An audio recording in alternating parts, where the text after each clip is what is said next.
Ce problème n'est pas inhérent à la Guyane. Il déchire la République démocratique du Congo. C'est bien simple. La guerre des minerais dans ce pays est le conflit le plus meurtrier depuis la Deuxième Guerre mondiale. Les collines du Congo contiendraient pour 24 000 milliards de dollars d'or, de cobalt, de cassitérite ou de tungstène. Quasiment tous ces minerais sont indispensables à la fabrication de nos portables et nos tablettes et ils proviennent du Congo. Ces richesses font l'objet de guerres incessantes. Pour prendre le contrôle des exploitations, les milices obligent les enfants à travailler dans les mines. Chaque minute, une personne adulte ou mineure est violée dans ce pays. Cette situation dramatique, l'actrice américaine Robin Wright l'a découverte il y a 6 ans en rencontrant des victimes. Elles lui ont demandé de porter leur témoignage dans le monde entier. C'est pour cela qu'elle a réalisé le film que vous allez voir tout de suite, Congo, la guerre des minerais. Attention, certaines séquences pourraient heurter votre sensibilité.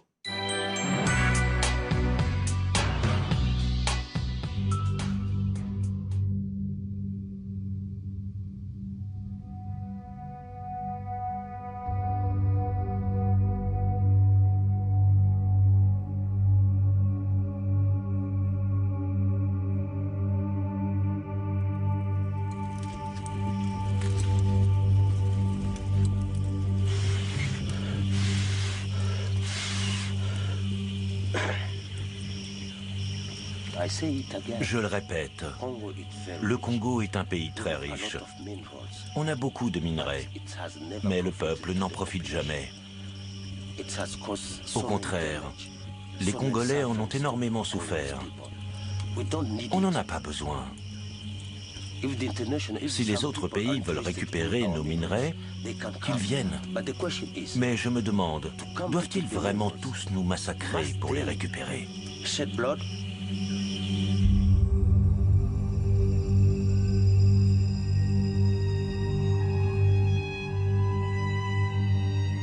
La République démocratique du Congo regorge des minerais les plus précieux au monde.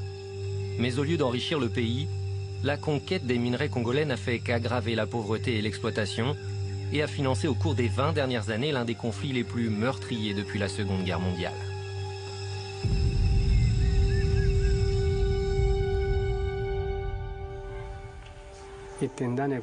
Les meurtres ont eu lieu un lundi, très tôt le matin. À 11 h, ils étaient tous morts. J'ai tout vu de mes propres yeux.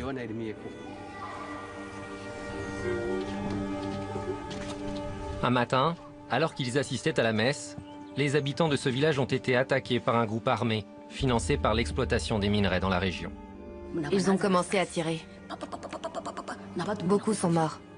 D'autres se sont échappés. Ce jour-là, plus de 600 personnes sont mortes. Ils ont exécuté le prêtre, puis ils ont violé les religieuses et les ont démembrées. Ils ont pris les religieuses et le prêtre et ils les ont tués. C'est ici qu'ils sont morts. Ils ont d'abord violé les religieuses, ils ont fait ce qu'ils voulaient avec elles, et puis ils les ont poignardées. C'est par ce champ que beaucoup ont pris la fuite. Beaucoup de gens sont morts ici. Seul Dieu peut leur pardonner.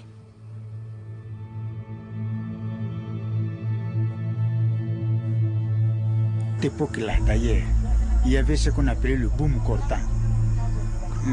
Les minerais de coltan avaient un prix très élevé et on en exploitait beaucoup ici dans le territoire. Toutes les ressources naturelles du Congo sont une malédiction, pas une bénédiction.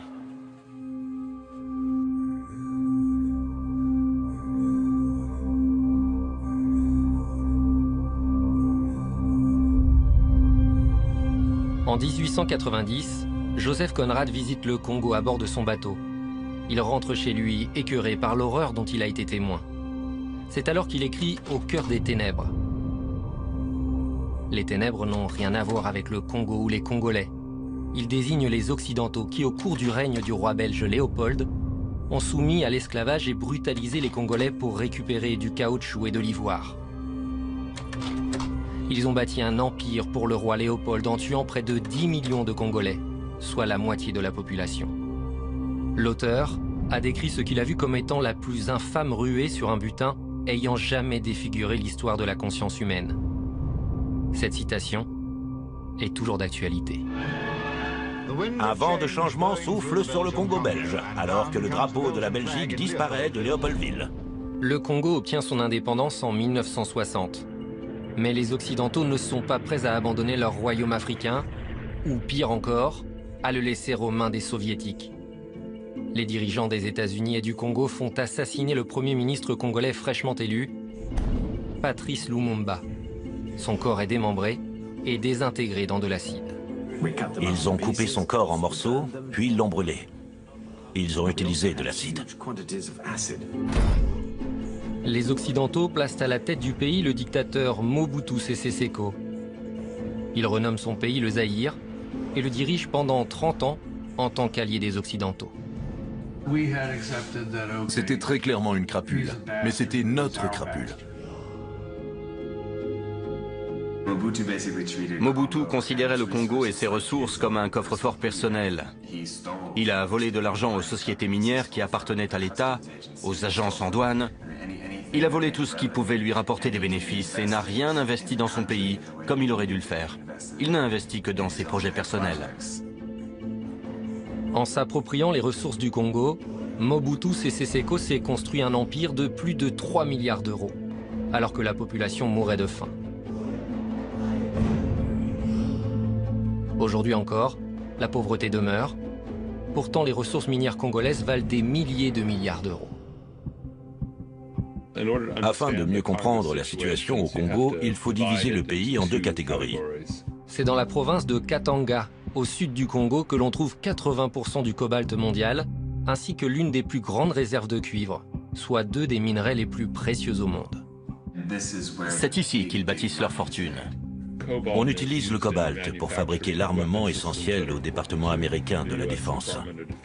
L'Est du Congo, aujourd'hui surnommé le trésor géologique, regorge des minerais nécessaires à la prospérité de nos avancées technologiques. Le tungstène, l'étain, le tantal et l'or.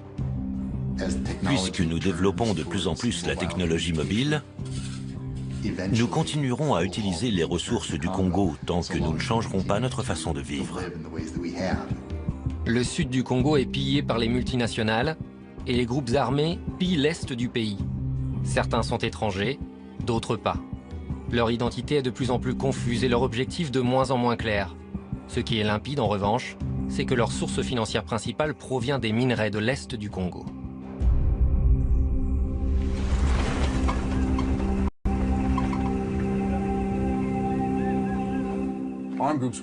Les groupes armés volent tout ce qu'ils peuvent. Les ressources les plus importantes et les plus lucratives de l'Est du Congo, ce sont les minerais. Comment maintenir une armée de 2000 hommes sans avoir à les nourrir, sans leur offrir d'uniformes, ni de soins médicaux? Ils viennent et ils s'approprient les terres qui sont riches en minerais. Ils ont des armes et pas nous.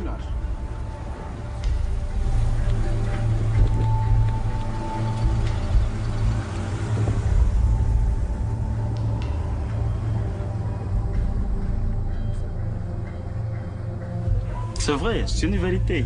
Il y a des Horans, des officiers du Horan qui ont déjà des creuseurs. Et à l'instant même, je vous informe, malgré que la loi a été promulguée interdisant l'exploitation des minerais. Mais l'exploitation continue.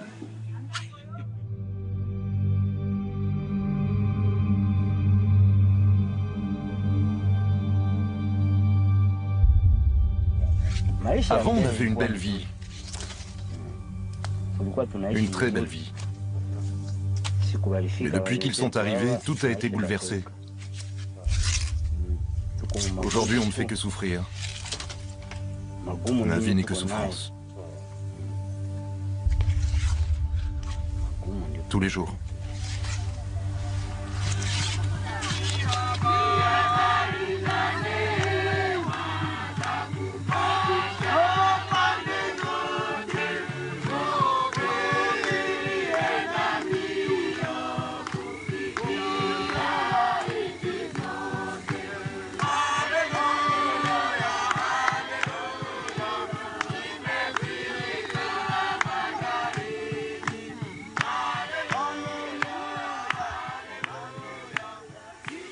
L'impact est très grand. La présence des groupes armés dans cette partie du pays a un impact très négatif sur les populations de l'Est. Ils vont voler les récoltes de paisibles citoyens, de paisibles paysans, et c'est la catastrophe. D'autres se rabattent sur les jeunes filles et les femmes, jusqu'aux vieillards, pour assouplir les appétits sexuels.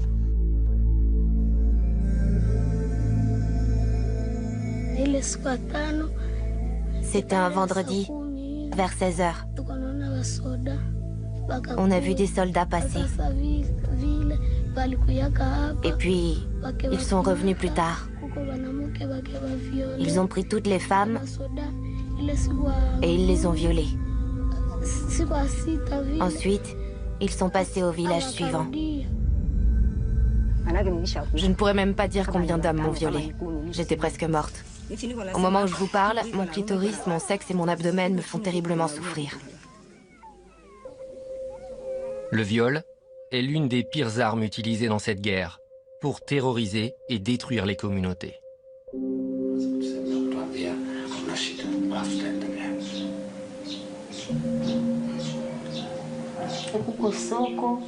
On s'est mis à courir. Les coups de feu provenaient des buissons.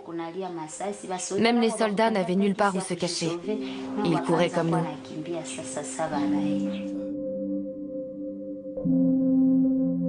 Puis, j'ai vu un soldat devant la fenêtre. Il a pointé son arme sur moi.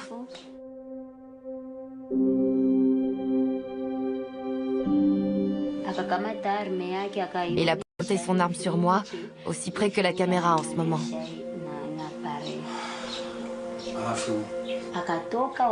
Ensuite, il a fait ce qu'il voulait de mon corps. Puis un deuxième est arrivé, puis un troisième, un quatrième et un cinquième.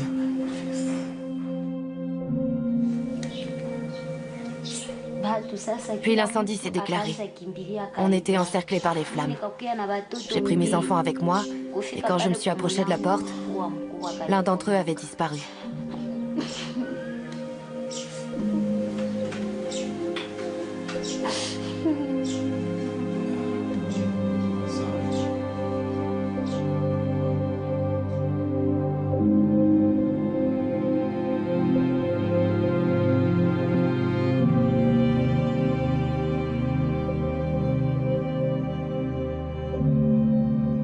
Avant 1996, le mot viol n'existait dans aucune des langues parlées au Congo. La guerre a commencé en 1996. C'est là qu'a véritablement commencé la tragédie congolaise.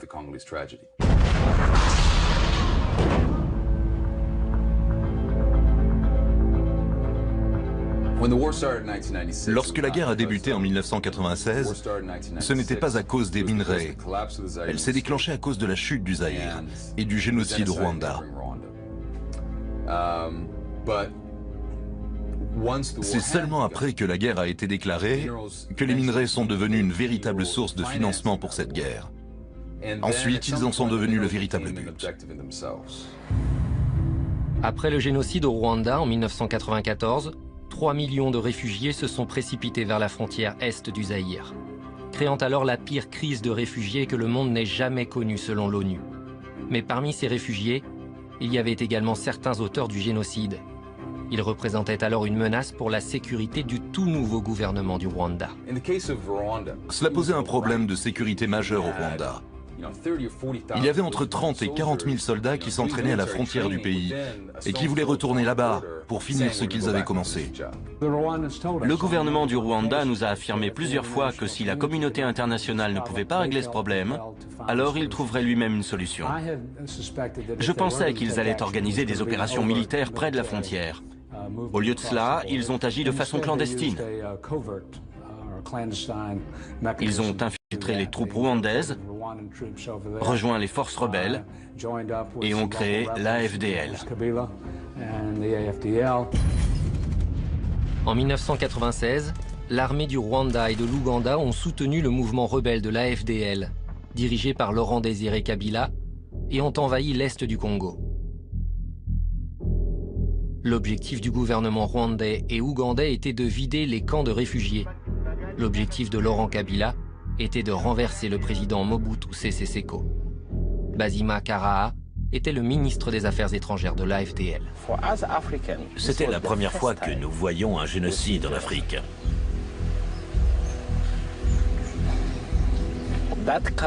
Cette culture devait être éliminée. Mais il y avait un autre problème. Ce problème, c'est que Mobutu était le deuxième plus grand dictateur du monde. Il devait être évincé. Je lui ai dit, tu peux partir, soit par la porte, soit par la fenêtre. Après 30 ans, les États-Unis ont décidé d'abandonner leur allié de la guerre froide, Mobutu Sese Seko. Le président Clinton a alors envoyé un ambassadeur de l'ONU, Bill Richardson, pour transmettre le message à Mobutu. Le gouvernement américain m'a demandé d'aller voir le président Mobutu et de lui dire « Monsieur le Président, nous ne vous soutiendrons plus. Nous voulons que vous quittiez le pays. » Il m'a alors regardé et il m'a dit « Vous savez combien j'ai soutenu les États-Unis » Et j'ai dit « Oui, je sais. » Les États-Unis et la communauté internationale ont découvert une nouvelle classe de dirigeants africains. Il semblait clair qu'à partir de cet instant, ils allaient tous soutenir Kabila et le hisser à la tête du pays. J'ai rencontré Kabila plusieurs fois. Il m'aimait bien. On s'entendait bien. Je lui ai dit, vous voulez avoir une bonne relation avec les États-Unis? Nous cherchons la paix. Nous aimerions vous aider. Si vous êtes un réformateur, si vous instaurez la démocratie et que vous respectez les droits de l'homme, alors nous vous aiderons. À la fin de la guerre froide, les États-Unis n'avaient plus besoin de Mobutu. Ils ont alors demandé au Congo de l'évincer. Bien que la FDL avançait rapidement, elle a vite dû trouver une source financière afin de s'emparer de la capitale Kinshasa. Kabila m'a demandé « Est-ce que Bill Clinton peut me prêter 100 millions de dollars ?» Et c'est là que j'ai compris qu'il ne connaissait absolument pas le processus politique. La FDL était en train d'essayer de réunir de l'argent. Et au Congo, ce qui peut rapporter beaucoup, ce sont les exploitations minières. Afin de financer la guerre, la FDL s'est directement dirigée vers la région de Katanga, qui regorge de cuivre et de cobalt. L'élément essentiel de cette histoire, c'est que Katanga est et a toujours été au centre du conflit congolais, tout simplement parce que c'est là que se trouve l'argent. La véritable richesse minière du Congo se trouve à Katanga. C'est ici qu'ils se font énormément d'argent. C'est dans la province de Katanga que l'on trouve 80% du cobalt mondial, ainsi que l'une des plus grandes réserves de cuivre, soit 2 des minerais les plus précieux. L'agence américaine de logistique de la défense, qui dispose d'un département sur les minerais, a classé le cobalt dans son top 10. Beaucoup de gens sont venus ici pour se faire de l'argent pendant la guerre, et ils ont réussi. Maintenant que les troupes rebelles de Laurent Kabila contrôlent toutes les régions riches en minerais du pays, les grandes entreprises comme American Mining Field Corporation profitent de l'agitation politique pour passer leur marché. Ils signent des accords avec les rebelles pour obtenir du cobalt, du zinc, du cuivre et des diamants. Il y en a eu beaucoup. Il y a eu AMFI qui est arrivé, il y a le groupe Lundin qui est arrivé, il y a Anvil Mining, ce sont des Australiens qui sont arrivés. Et nous avions un groupe canadien qui est arrivé aussi, First Quantum. On était en guerre et tous les marchands d'armes en ont profité pour venir prendre des minéraux, mais c'était à vil prix. 1996, c'était vraiment le bon moment pour venir au Congo. Il y avait beaucoup d'argent à se faire, alors tout le monde s'est rué là-bas. Les dirigeants d'American Mineral Fields tentent par tous les moyens de s'attirer les bonnes grâces du nouveau régime. Je crois que l'un des exemples les plus parlants, c'est celui de Jean-Raymond Boule, qui travaillait pour American Mineral Fields. Il a voyagé jusqu'à Katanga avec son jet privé, il s'est d'ailleurs posé dans la ville de Kabila, et il a réussi à acheter une énorme exploitation minière là-bas. Nous avons laissé notre avion à disposition pour certains dirigeants de l'Alliance. Ils ont offert 5 millions de dollars à la FDL avant même d'arriver à Kinshasa. C'était en avril 1997, je crois, soit un mois avant leur arrivée à Kinshasa. Ils faisaient des affaires avec le gouvernement des rebelles, alors que le gouvernement officiel était encore au pouvoir. C'est comme ça que les multinationales fonctionnent. On négocie avec le gouvernement au pouvoir ou avec celui qui y sera bientôt. C'est comme ça que ça marche. Ce qui n'est pas passé inaperçu, c'est que le siège d'AMF se trouvait à Hope en Arkansas, qui n'est autre que l'État où est né le président Bill Clinton. Le fait que le siège de cette entreprise se trouvait à Hope, en Arkansas, dont personne n'avait jamais entendu parler, excepté à cause de son lien avec Bill Clinton, n'a fait que renforcer l'idée que tout était lié aux États-Unis et que les Américains donnaient tout simplement leur autorisation pour envahir le pays et mettre Laurent Kabila au pouvoir. C'était une conspiration. La première entreprise à avoir passé un marché avec Kabila était American Mineral Fields. Mais cela a échoué, n'est-ce pas? Oui, mais ils lui ont quand même donné beaucoup d'argent. Oui, ça c'est sûr. Parce qu'à l'époque, la FDL avait besoin d'argent et il voulait s'acheter des armes.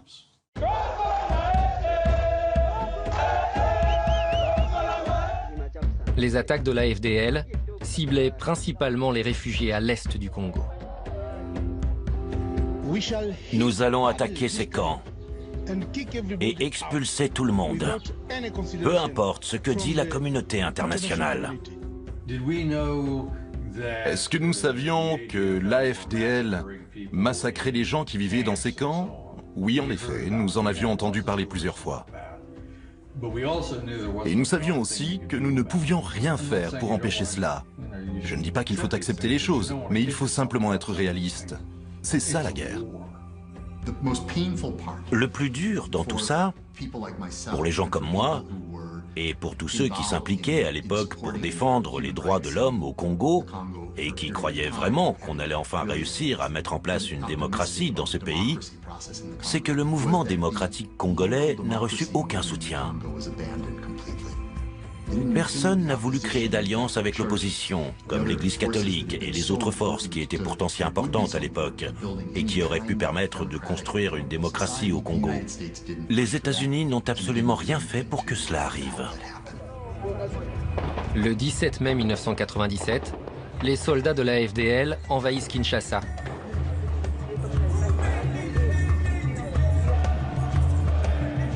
Laurent Désiré Kabila est alors proclamé président de la République démocratique du Congo. Moi,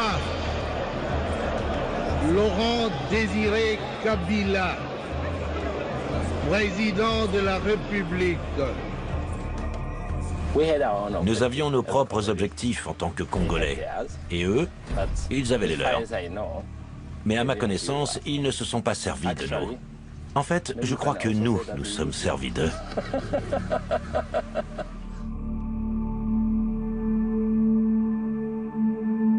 Depuis l'invasion de 1996, l'Est du Congo n'a jamais retrouvé la paix. On estime que plus d'1,5 million de personnes sont mortes au cours des attaques de la FDL. Environ 400 000 personnes ont été tuées dans les camps de réfugiés. Cette région autrefois paisible est désormais rongée par des forces armées sans foi ni loi.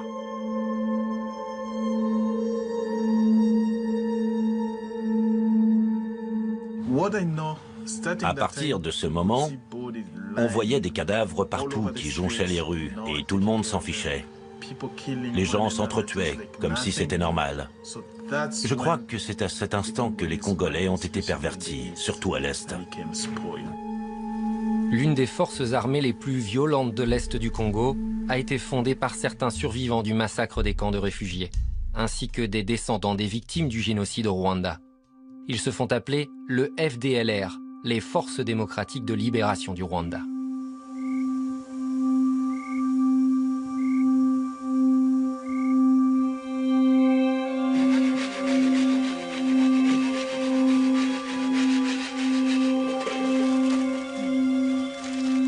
Le FDLR est une menace pour nous.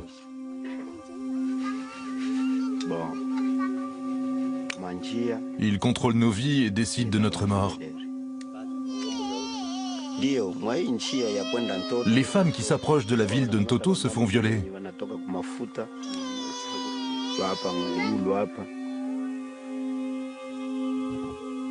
Elles se font violer dès qu'elles se trouvent sur le chemin des soldats du FDLR.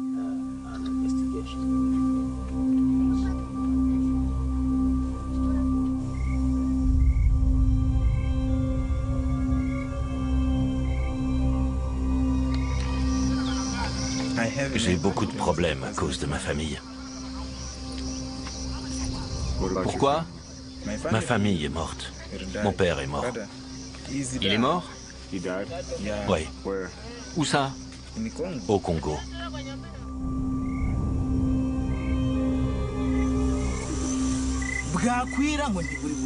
Les nuits sont longues. Et le bruit des bombes qui éclatent m'empêche de dormir. Même quand on est très jeune ici, on doit apprendre à manier les armes. Du coup, on ne pense qu'à ça toute la journée. Et on se rend compte que sur une famille de 40 personnes, on est le seul survivant. Le seul.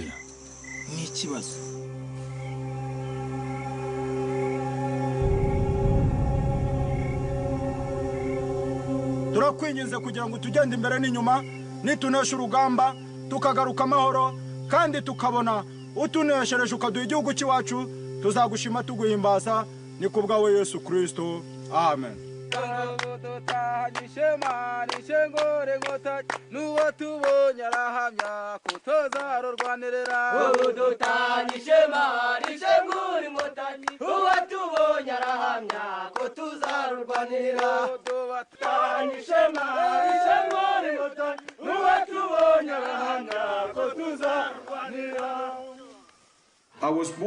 Je suis né et j'ai grandi dans cette partie du pays. Je n'avais jamais entendu parler du coltan. Mais quand l'industrie de l'électronique s'est intéressée de plus en plus à ce minerai, alors on a connu le boom du coltan. Au début des années 2000, les ventes d'appareils électroniques explosent. Au même moment, Sony dévoile sa très attendue PlayStation 2. La demande croissante des consommateurs pour ce produit engendre alors une véritable pénurie de coltan. Son prix passe de 100 à 300 $ le kilo.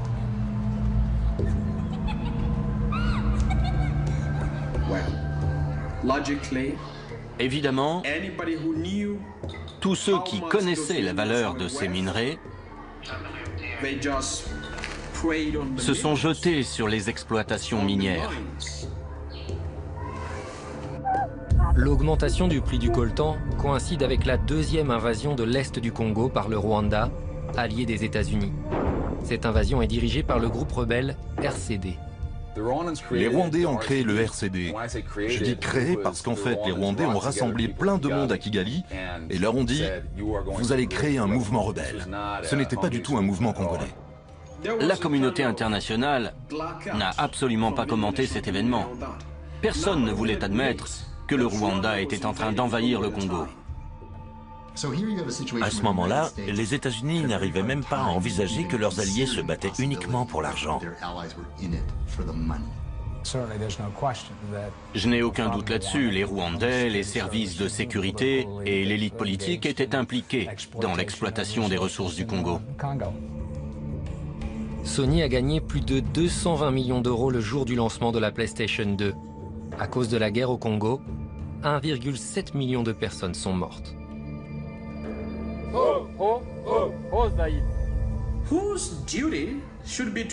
Qui devrait entraîner une armée professionnelle? Capable de protéger notre peuple, de protéger nos frontières. C'est déplorable que le Congo n'ait jamais eu aucun responsable capable de mettre en place un état de droit ou de le restaurer.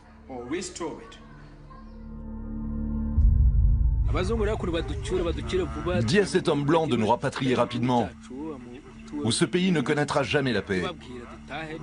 Tant que le FDLR sera là, il n'y aura jamais la paix, jamais. Il ne filme pas. La lumière est éteinte. Peu de temps après, des soldats du FDLR ont attaqué le village de Bunakara. Ils ont tué 31 personnes, dont beaucoup de femmes et d'enfants. Je tiens à affirmer que je consacrerai toutes mes forces à ce que ce beau et grand pays retrouve la paix et l'unité.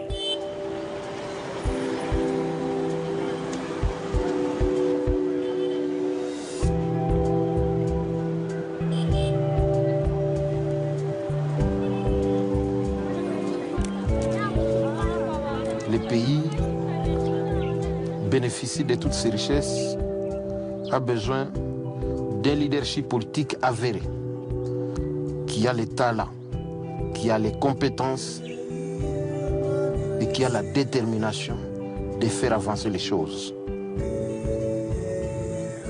La gestion rationnelle de tout ce que l'Éternel, le beau Dieu, a mis à la disposition de l'humanité congolaise.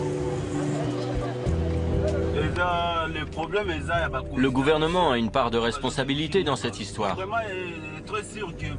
C'est vrai que le Congo est un pays riche. On a tout. On a vraiment tout ce qu'il nous faut. Mais nos dirigeants ne veulent pas améliorer nos conditions. Par exemple, dans notre pays, il n'y a pas de travail. Ils sont censés attirer les entreprises pour qu'on ait du travail. Les Congolais devraient avoir une vie meilleure.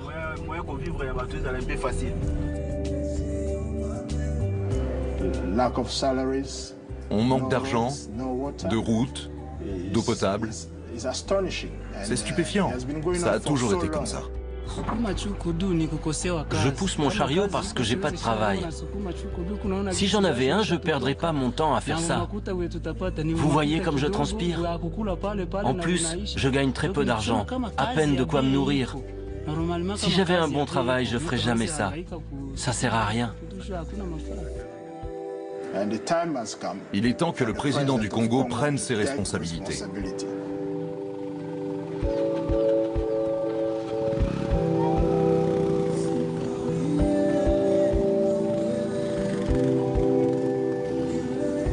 En 2014, l'Africa Progress Panel publie un rapport dénonçant la vente des concessions minières de Katanga par les dirigeants congolais. Dissimulée derrière un contrat plus qu'équivoque, cette vente aurait pu rapporter des milliards d'euros au peuple congolais. Le Congo perd bien plus d'argent à cause des marchés passés sur les exploitations minières de Katanga qu'il n'en perd à cause du conflit sur les minerais dans la région de Kifa. Qu'est-ce vont enrichir d'autres pays tant que nous, dans le village, nous sommes pauvres? Quand nous voyons les tracts défiler ici avec des matières pour aller enrichir les États-Unis d'Amérique, la Belgique, cela ne nous arrange pas. Actuellement, il y a plus de 25 multinationales qui exploitent les mines de Katanga. Dites-nous ce que vous faites et qui vous êtes. Je suis un réalisateur américain et je fais un documentaire sur l'exploitation minière au Congo. Nous avons reçu la permission de la société Gécamine, du responsable de la province de Katanga. C'est d'ailleurs le ministre de la province. Eh bien, vous n'avez pas ma permission. Qui êtes-vous et pourquoi aurais-je besoin de votre permission? Je suis le maître d'ouvrage. D'où vient votre société? Du Canada. Du Canada, ok. Katanga, c'est une province qui est très riche. Très, très riche. Les ressources du Katanga vont ailleurs. Ailleurs où? On ne sait pas. Katanga n'a pas toujours été accablée par la pauvreté. Auparavant, la région abritait l'une des sociétés minières les plus productives au monde, Gécamine. C'est la Gécamine qui était les poumons. C'était les poumons de cette province, c'était la Gécamine.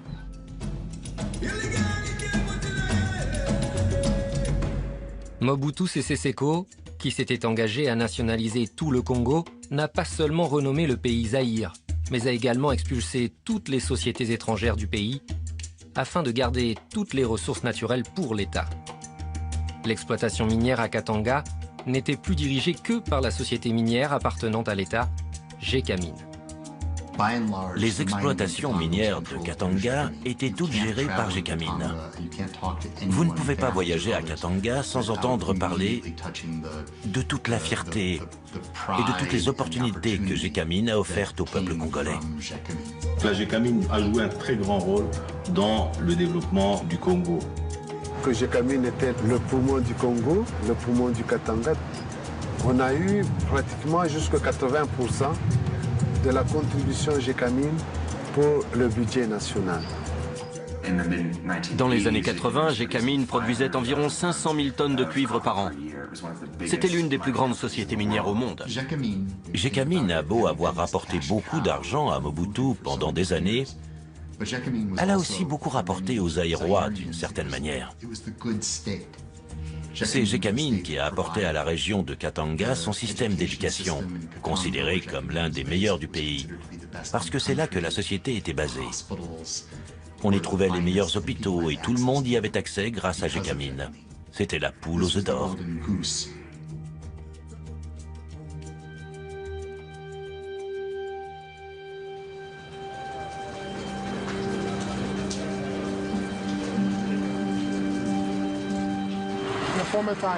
Autrefois, il y avait de la vie à Gécamine.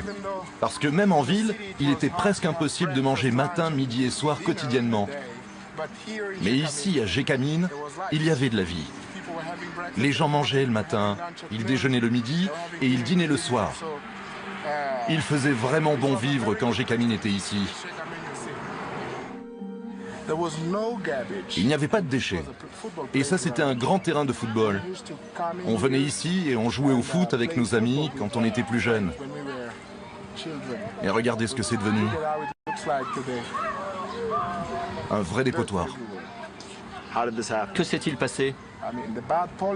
C'est à cause de notre gouvernement. Les responsables politiques de ce pays sont des gens très égoïstes. Ils essaient de garder tout l'argent pour eux. En 2001, la guerre avec le RCD qui avait débuté à l'est du Congo s'étend jusqu'aux portes de Kinshasa. Le 18 janvier, Laurent Kabila est assassiné.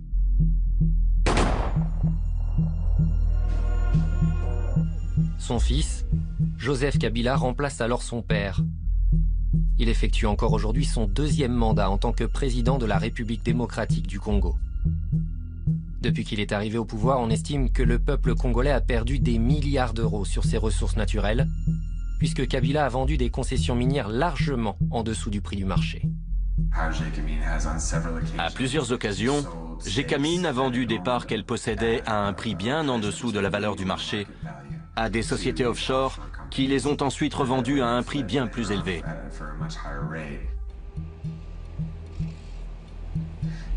L'un des marchés les plus douteux qu'ait passé Gécamine est celui du projet SMKK sur le cuivre et le cobalt, dont 50% appartient à la société minière kazakh appelée ENRC. Les 50% restants appartiennent à Joseph Kabila. Tout d'un coup, Gécamine ne possédait plus les 50% restants. Ils ont été vendus à la société offshore Emerald Store Enterprises, basée sur les îles Vierges britanniques, pour la somme de 13 millions d'euros. Personne ne savait qui c'était ni d'où il venait. Quelques mois plus tard, ENRC a racheté la Emerald Star Enterprises, les 50% qui appartenaient autrefois à Gécamine, pour la somme de 66 millions d'euros. Ça n'a aucun sens. L'État a perdu plus de 50 millions d'euros. Il est évident que Gécamine savait que sa propriété valait bien plus de 13 millions. Alors, pourquoi est-ce qu'ils n'ont même pas bronché? L'élément commun entre tous ces marchés n'est autre qu'un seul homme.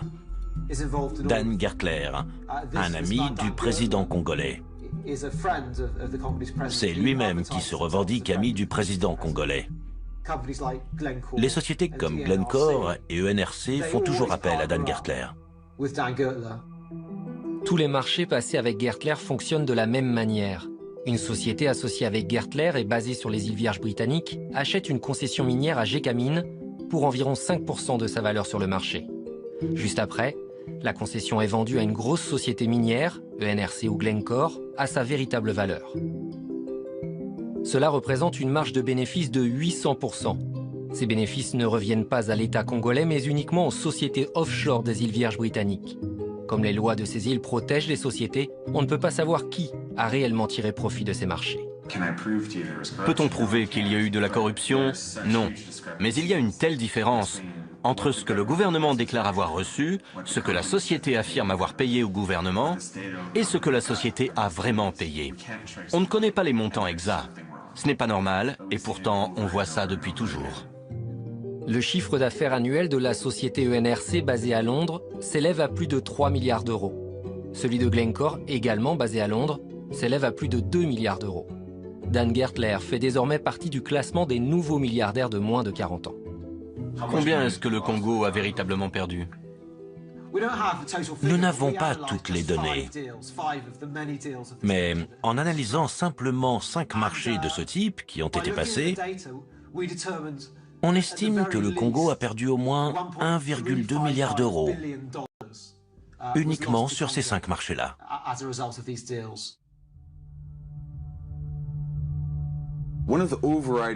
Pour moi, l'une des émotions qui caractérise le mieux tout ce conflit, c'est l'humiliation subie par les Congolais. Ils ont été humiliés, bafoués par les étrangers, par leur propre gouvernement, et ils se sentent complètement impuissants. Cela explique grandement l'exaspération totale que ressentent la plupart des Congolais. Ils ont l'impression d'être désarmés et de ne rien pouvoir faire. Je m'adresse à toi, la guerre. Tu n'as aucun ami. Tout le monde est contre toi. Je suis un orphelin à cause de toi. Tu as tué mon père. Tu as tué ma mère. Tu as tué mon frère et ma sœur. Je te déteste. Aujourd'hui, je suis un réfugié à cause de toi. Tu m'as chassé de ma maison. Tu l'as complètement brûlée. On a dû fuir à cause de tous les coups de feu. Ça fait 1 mois et demi qu'on est ici. On meurt tous de faim. Il n'y a aucun espoir ici. J'ai le cœur meurtri. Il n'y a pas de quoi être fier. Mais tu n'as pas gagné. Toute ma famille se bat contre toi. Tout mon village se bat contre toi. Et le monde entier hurle « Non à la guerre! Non à la guerre! Non à la guerre !» Je m'appelle Samuel. Combien vaut la vie d'un Congolais comparée à celle d'un nouveau téléphone ou d'une télévision? Des gens meurent. C'est ce genre de questions qu'on devrait poser aux entreprises, et pas seulement combien est-ce que mon investissement m'a rapporté ce trimestre. Ils nous utilisent comme un préservatif. Il sert à protéger des maladies, mais une fois utilisé, on peut le jeter. On a besoin d'eau potable. On boit de l'eau sale.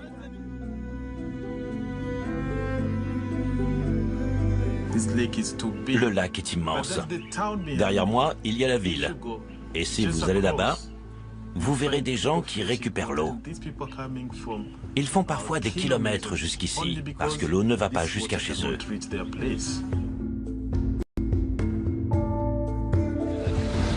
Combien de temps doit-elle marcher pour venir ici? 1 heure. Et combien de fois vient-elle chercher de l'eau? 4 fois.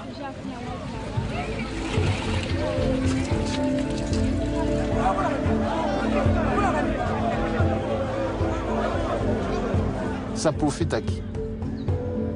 Les minerais qui quittent ce pays, ils vont aux États-Unis. Les minerais, les firmes Motorola, IBM, Nokia, ainsi de suite, les appareils téléphoniques. Tous ces utilisateurs ont besoin à ce que nous soyons instables pour qu'on puisse profiter de ça. 4 fois par semaine?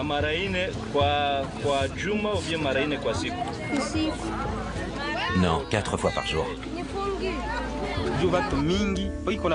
Cette guerre est causée par ceux qui tirent profit des minerais. Comment va-t-elle se terminer? Tout ce qu'on veut, c'est une paix durable. Une paix parfaite. Alors arrêtez de nous mentir. Vous et tous les autres, vous venez avec vos caméras, avec vos équipes et vous nous filmez. Mais on ne voit jamais le résultat, on ne voit jamais les images. Quand vous partez, on vous souhaite un très bon voyage, bon retour chez vous, peu importe où vous allez ou ce que vous faites. Mais montrez-nous le résultat.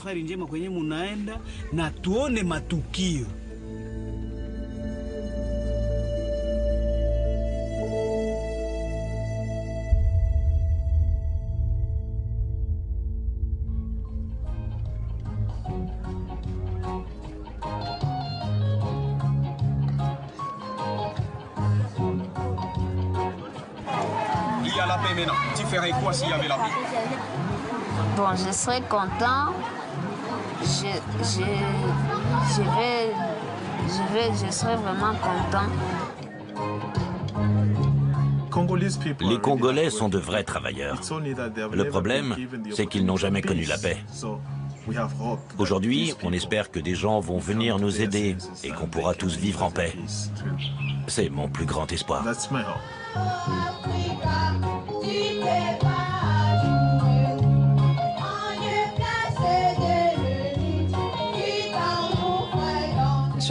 Aussi scandaleux que cela puisse paraître, j'ai eu des conversations avec certains des acteurs impliqués dans tout cela, au cours desquelles ils se sont demandé combien vaut vraiment la vie des Congolais. Est-ce que leur vie peut affecter les entreprises? Je pense qu'ils font de véritables calculs là-dessus.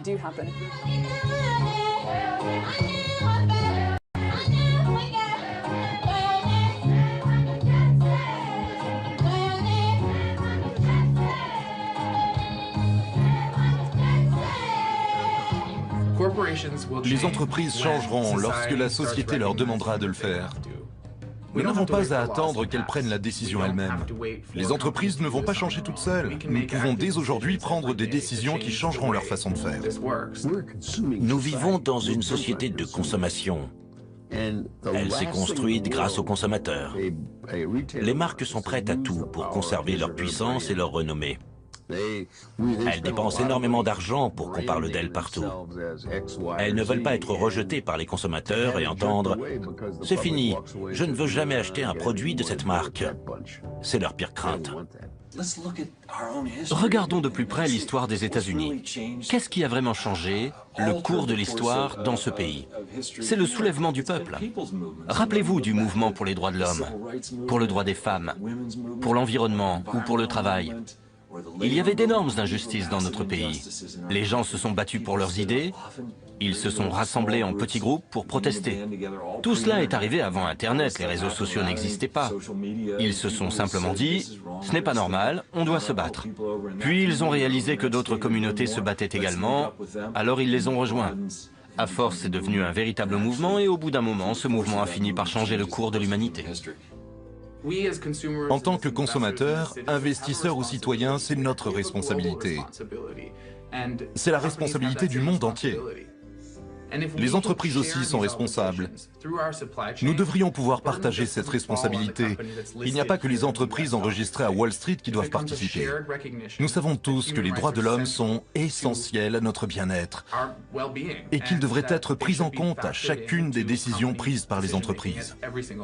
Le mouvement des consommateurs peut changer les choses, s'il le veut. Il est clair que nous sommes responsables de ce qui se passe au Congo, nous sommes totalement impliqués. Mais les Congolais aussi vont devoir prendre des décisions pour changer leur propre avenir. Le mieux que nous puissions faire, c'est de les aider à construire des projets, permettre aux Congolais de s'exprimer pour qu'ils puissent enfin décider de leur avenir. Il nous faut de véritables élections ici. Pas des élections qui provoqueraient une guerre civile. Le futur du Congo, notre espoir, c'est avoir la paix. La paix. Et les enfants du Congo, il faudrait que ces enfants jouissent de leurs droits. Droit à l'éducation, droit à la santé, droit au développement, et droit à l'expression, participation, l'expression libre. CAN, c'est un centre d'appui. C'est un centre d'appui en faveur des mineurs mal exploités. Aujourd'hui, de nombreux dirigeants congolais ont pris en main l'avenir de leur pays. Ils créent des organisations pour promouvoir l'éducation, la microfinance, le développement familial et le droit des femmes. Je dois faire l'amitié. Je veux que ce soit un pays, il n'y a pas trop de morts. Parce que si le Congo marche avec 70 millions d'habitants, avec tous les voisins, nous nous mettons ensemble. Mais ça fait un ensemble au cœur de l'Afrique qui va sortir l'Afrique aussi du Sahara, de la zone de misère. Et l'Afrique noire va s'élever et va marcher. Et c'est possible. Et nous avons apprécié de retrouver cette santé et cette jeunesse Révolter qui voudrait voir des choses changer dans notre pays. C'est tellement compliqué, il y a tellement de problèmes que les gens se lavent les mains et disent « on a essayé ». Ça ne suffit pas, essayer ne suffit plus. Notre pays a tellement de richesses, tellement de ressources naturelles. Si les Occidentaux ont besoin de nos ressources, alors ils doivent revoir leur politique. Ils doivent repenser leur façon de traiter les Congolais.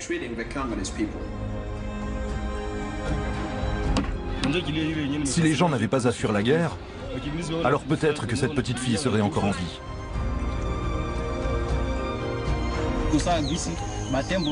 Quand les éléphants se battent, c'est l'herbe qui souffre, alors qu'elle n'y est pour rien. L'herbe, c'est nous.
En commerçant avec les groupes armés, l'industrie électronique finance malgré elle cette guerre et toutes les marques sont concernées. Pour faire cesser les atrocités, il faudrait arrêter toute transaction avec les rebelles. En tant que consommateurs, nous avons le pouvoir d'imposer cette condition. C'est ainsi que s'achève ce numéro d'investigation. Je vous rappelle, comme chaque semaine, les liens YouTube, Investigation et Plus.fr. Très bonne fin de soirée sur François.